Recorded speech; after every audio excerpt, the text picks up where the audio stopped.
All right, we have for question 23 and 24. Here is the background information. It says the Townsend Realty Group invested in 5 different property listed in the table above. The table shows the amount in dollars the company paid for each property and the corresponding monthly rental price in dollars.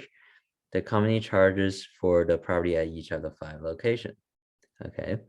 So the property address and then the purchase price for each one, and then the rental price, okay, for the monthly rental price.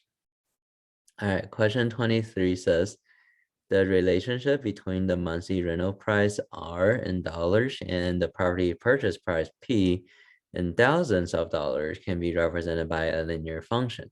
Which of the following functions represent the relationship? Okay, so P represent the purchase price. Okay, so that's what P is in thousands of dollars. And R is the monthly rental price, so that's R. Okay, so what we can do is we're trying to figure out which equation is the model that we're using. So we could just go ahead and plug in the numbers and try, right? So instead of trying to write an equation from the table, it's much easier to test out the numbers and see if it works.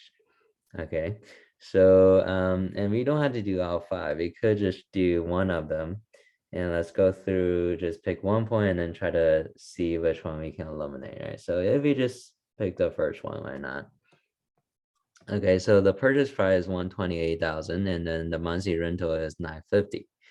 All right, so we do have to keep in mind one thing here. The purchase price is in thousands of dollars.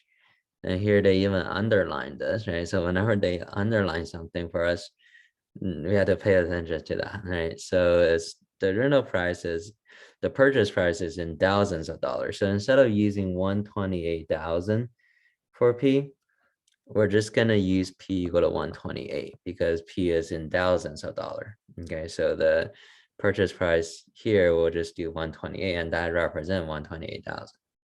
Okay. All right. And then what we're trying to get is when we plug in 128 for P, the rental price R of P should be 950, right? So the whole function R of P, this is like the Y value pretty much. Okay, R of P is the rental price, should be 950. Okay, so we're gonna test these out and see, plug in 128 and see which one gives us 950. That should be the answer, but we do want to go through all 4 answer choices and make sure we can eliminate all 3 wrong answers before we select the final answer. Okay, so we're going to plug in P here. So the first one is 2.5 times 128. So we're going to plug it in. This should be 320 here. Okay, so yeah, so first one, 2.5 times 128 is 320 minus 870. Well, obviously this won't work, right? This is gonna be a negative number. So, that's not gonna be it. Okay, so it should be a positive 950. All right, so let's plug in for B. We get 5 times P is 120. So we'll just type in the calculator here. It's 640 plus 165. Will that work? Well, this one is 805. It's getting closer, not exactly 950. Okay, let's try C then. So let's leave the B there. It's probably not it, but let's just confirm it. Okay, we try C. 6.5 times 128. What do we get? 6.1 times 128 is 832 plus 440. I think that's a little bit too big. All right, so that'll be 1,272. So definitely not C. And we try D.